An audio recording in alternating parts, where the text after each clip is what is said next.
विद्यार्थी मित्रों, सुप्रभात, गुड मॉर्निंग। हिंदी विषय, इस हिंदी विषय के व्याकरण विभाग में सहायक क्रिया के बारे में आज हम चर्चा करेंगे। सहायक क्रिया किसे कहते हैं, उसे किस तरह से पहचाना जाता है, परीक्षा की दृष्टि से एक महत्वपूर्ण यह घटक होता है। बच्चों, हर एक वाक्य में विशिष्ट अर्थ का बोध कराने के लिए दो या दो से अधिक भिन्नार्थ क्रियाएं होती हैं, जिन्हें हम संयुक्त क्रिया कहते हैं। वाक्य का अर्थ पूर्ण करने की जिम्मेदारी जब मुख्य क्रिया नहीं निभा सकती,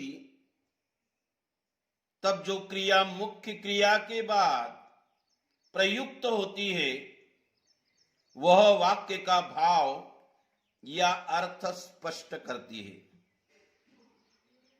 मुख्य क्रिया के साथ आने वाली क्रिया वाक्य के अर्थ को पूर्ण रूप से समझाने में सहायता करती है। ऐसी क्रिया को हम सहायक क्रिया कहते हैं। ये केवल मैंने आपको थोड़ी सी जानकारी बताई, लेकिन यह घटक समझने के लिए पहले हमें क्रिया समझना बहुत ही आवश्यक है।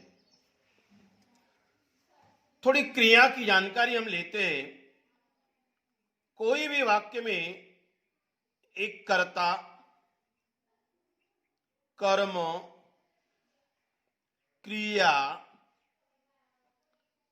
और इतर शब्द होते। यह एक वाक्य का आम तौर पर एक ढांचा होता है। हमारा मूल उद्देश्य है क्रिया को पहले समझना, उसके बाद हम समझेंगे सहायक क्रिया। वाक्य में जो काम करता है उसे कहते हैं कर्ता। मैं एक वाक्य यहां लिखता हूं, राम ने आम को खाया है। यह एक वाक्य है, राम ने आम को खाया है। अभी ऊपर दिए गए ढांचे के अनुसार हमें क्रिया ढूंढना है। वाक्य में जो काम करता है, जिसके द्वारा क्रिया संपन्न होती है, उसे हम कहते हैं कर्ता। इस कर्ता के द्वारा जो भी काम पूर्ण होता है, उसे हम कहते हैं क्रिया। क्रिया पूर्ण होने के लिए जिसकी आवश्यकता है या क्रिया का संबंध जिससे जुड़ जाता है, उसे हम कहते कर्म।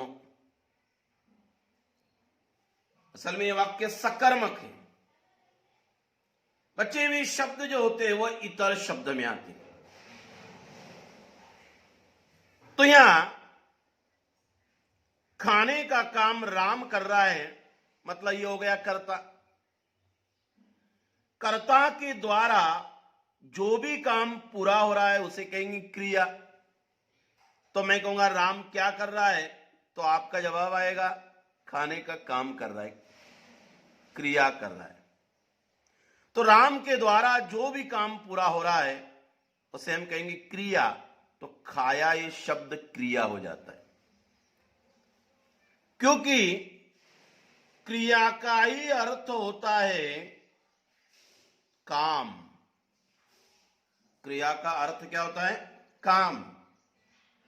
तो राम के द्वारा जो काम पूरा हो रहा है उसे कहेंगे क्रिया, और क्रिया जिसके ऊपर आधारित होती है उसे हम कहेंगे कर्म, या क्रिया पूरी होने के लिए जिसकी आवश्यकता होती है उसे कहते कर्म।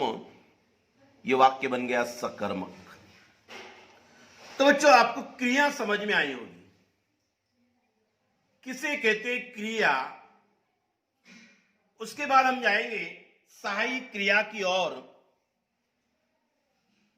हर वाक्य में कर्ता कर्म क्रिया, कर्ता क्रिया तो होना आवश्यक है, लेकिन कुछ वाक्य ऐसे होते हैं कि एक क्रिया होने के बावजूद भी वाक्य पूरा नहीं हो पाता है। फिर ऐसे वक्त हमें दूसरी क्रिया की मदद लेनी होती है, सहायता लेनी होती है, इसीलिए उसे हम सहायक क्रिया कहते हैं। मुख्य क्रिया के बाद, मुख्य क्रिया के बाद में प्रयुक्त होने वाली, उपयोग में होने वाली, उपयोग में होने वाली क्रिया को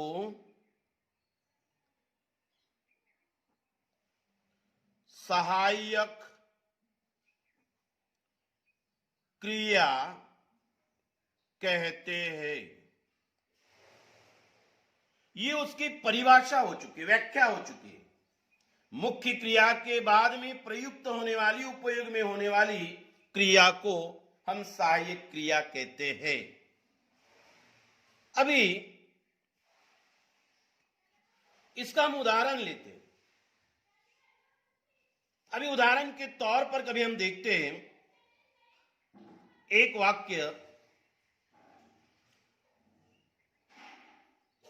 उसे भोजन दिया गया, उसे भोजन दिया गया। ये हो गया एक वाक्य। अभी इस वाक्य में कभी हम देखते हैं तो दिया, ये जो क्रिया है ये आ गई आपकी मुख्य क्रिया, ये बन गई मुख्य क्रिया। उसे भोजन दिया, वाक्य अपूर्ण है। उसे भोजन दिया गया, तो मुख्य क्रिया बन गई आपकी दिया, और ये गया जो शब्द है या क्रिया है ये बन गई सहायक क्रिया। दिया मतलब देना, गया मतलब जाना।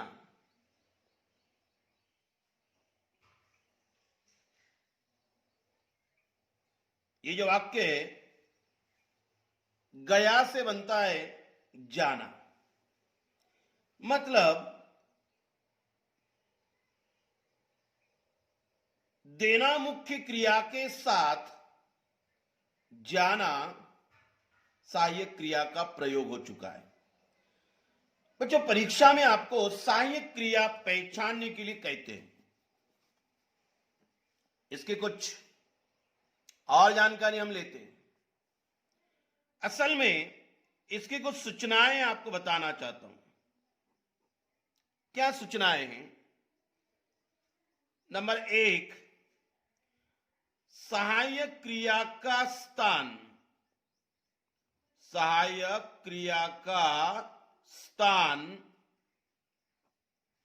मुख्य क्रिया के बाद, मुख्य क्रिया के बाद, यानी अंत में होता है। ये पहली बात आपको ध्यान में रखना है। सहायक क्रिया का स्थान मुख्य क्रिया के बाद यानी अंत में ही होता है। दूसरी बात हमें ये ध्यान में रखनी है, सहायक क्रिया का उपयोग वाक्य में सहायक क्रिया का उपयोग, वाक्य में सहायक क्रिया का उपयोग किसी भी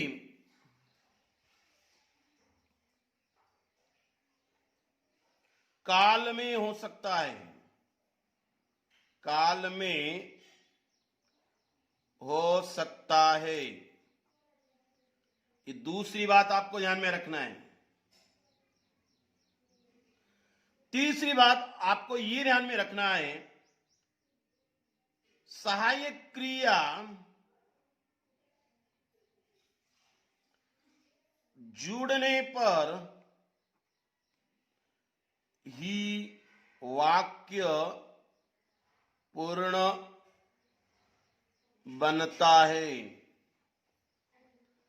ये तीसरी बात आपको ध्यान में रखना है। अंतिम चौथी बात ये ध्यान में रखना है, सहायक क्रिया के पहले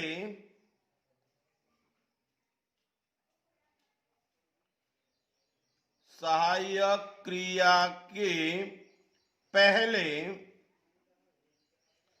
मुख्य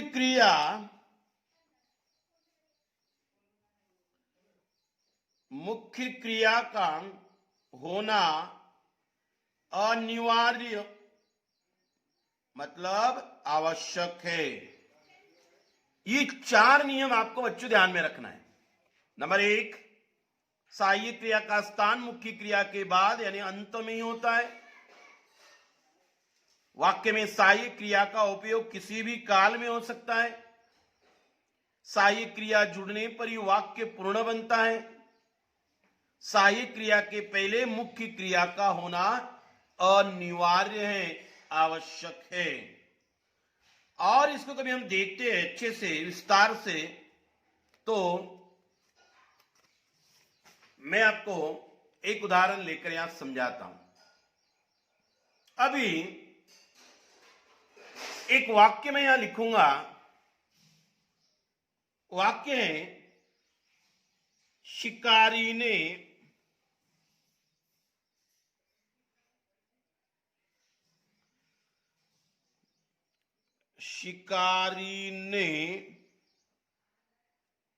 हिरण को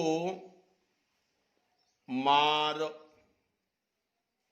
ये वाक्य मैंने यहां लिखा, अधूरा वाक्य, अपूर्ण वाक्य। अभी यह वाक्य जो है अपूर्ण है। इस अपूर्ण वाक्य को पूर्ण बनाने के लिए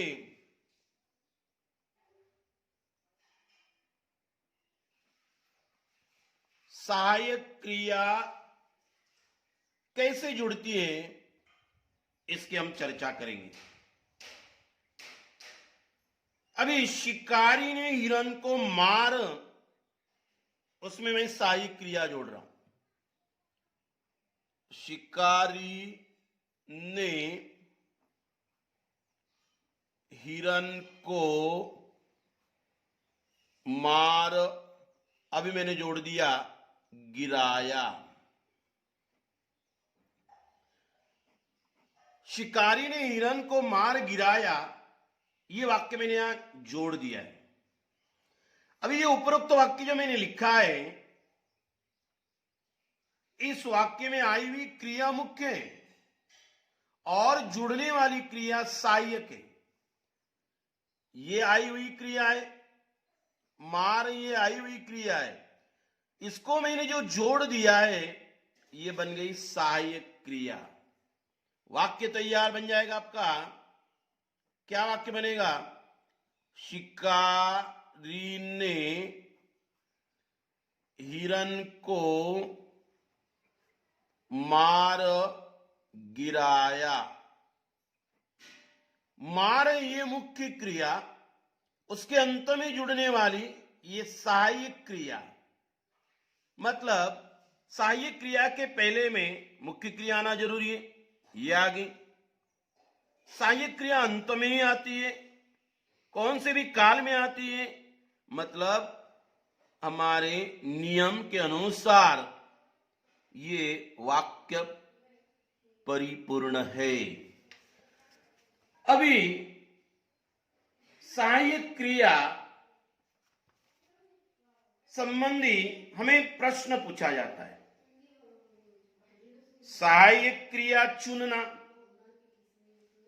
और सहायक क्रिया का वाक्य में प्रयोग करना।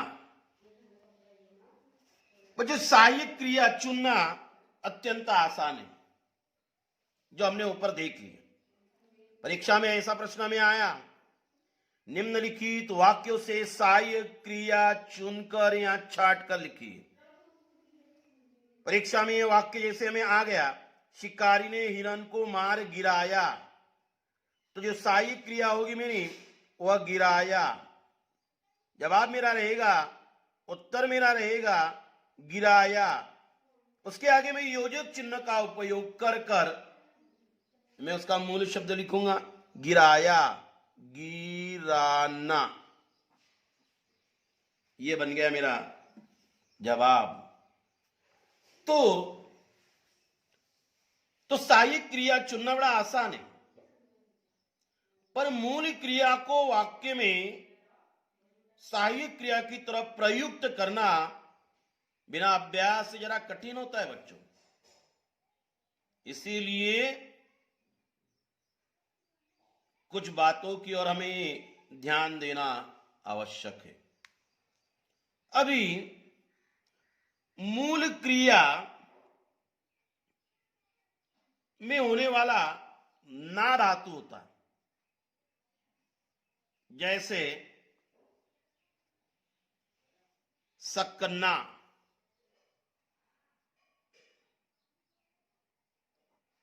और परीक्षा में आपको दिया गया,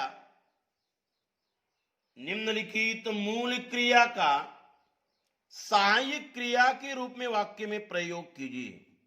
ये होगी मूल क्रिया। सहायक क्रिया के रूप में वाक्य में प्रयोग कीजिए। अभी सकना, इस मूल क्रिया में ना, ये धातु है। व्याकरण के भाषा में इसे कहते धातु। सकना से मैंने ना हटा दिया तो सक शब्द बचता है। ये सक, ये जो क्रिया बच रही है, अब इसे भूतकाल या भविष्यकाल में बदलना है। एक तो उसे भूतकाल में या भविष्य काल में बदलना है। किसमें बदलना है?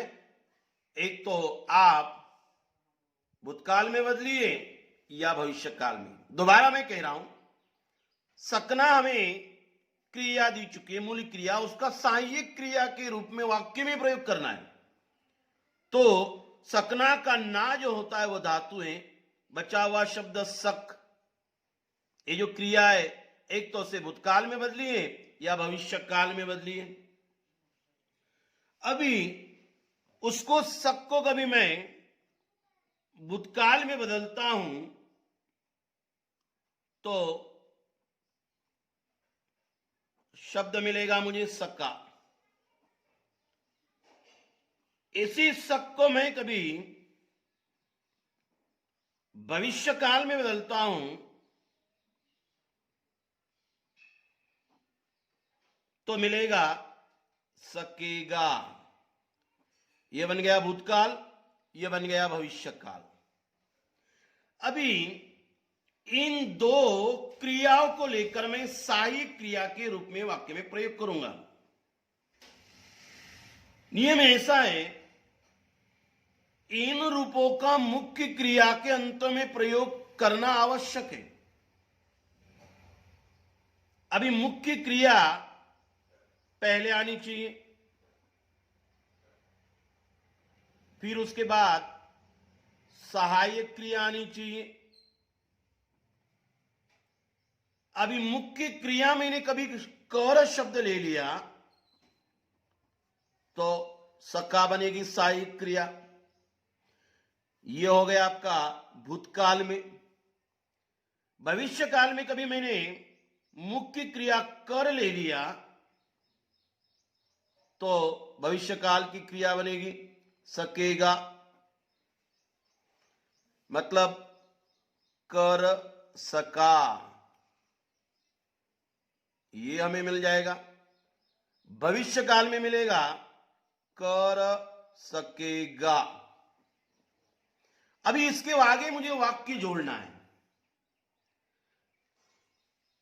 पहला वाक्य मैं बनाऊंगा, मैं आपकी मदद नहीं कर सका। ये मैंने भूतकाल का रूप लेकर किया है। मैं आपकी मदद नहीं कर सका, कर, ये आ गई आपकी मुख्य क्रिया और सका जो बनेगी वह सहायक क्रिया। मतलब सकना इस क्रिया का मैंने सहायक क्रिया के रूप में वाक्य में उपयोग किया। इसका भी वाक्य कभी हम देखेंगे, मैं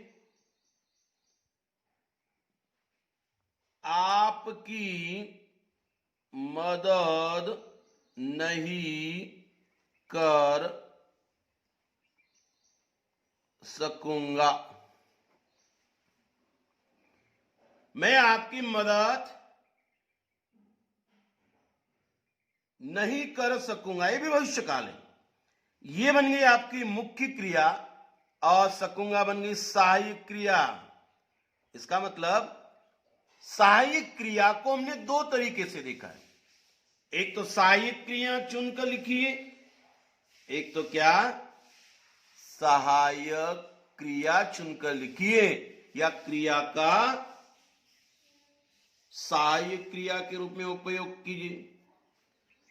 बच्चों, उदाहरण के तौर पर कभी हम देखते हैं, निम्नलिखित वाक्य से सहायक क्रिया चुनकर लिखिए। खान आंगन में रुक गया। खान आंगन में रुक गया। प्रश्न ऐसा है, खान आंगन में रुक गया, तो मुझे मुख्य क्रिया ढूंढना है रुक, सहायक क्रिया अंतिम आती गया, तो मेरा जवाब क्या होगा गया। गया से हमें भूतकाल का रूप लिखना है, गया से बनता है जाना, तब मेरा यह जवाब सही रहेगा। अभी दूसरा एकादी वाक्य, निम्नलिखित क्रिया का सहायक क्रिया के रूप में प्रयोग कीजिए। रहना शब्द मुझे दिया है, सहायक क्रिया के रूप में प्रयोग करना है, तो मुझे मुख्य क्रिया लाना है। जैसे बालक रात भर रोता रहा। बालक रात भर रोता रहा, रोता ये बन गया मुख्य क्रिया, रहा, रहा से बनेगा रहना। मैंने इसका सहायक क्रिया के रूप में उपयोग किया है। तो बच्चों, सहायक क्रिया मुख्य क्रिया के अंत में आने वाली जो क्रिया होती है सहायक क्रिया, सहायक क्रिया कैसे पहचानना है इसकी जानकारी हमने ली, और सहायक क्रिया के रूप में क्रिया का कैसे उपयोग करना है इसकी भी जानकारी हमने ली। उम्मीद कर रहा हूं शायद आपको ये समझ में आया होगा। धन्यवाद।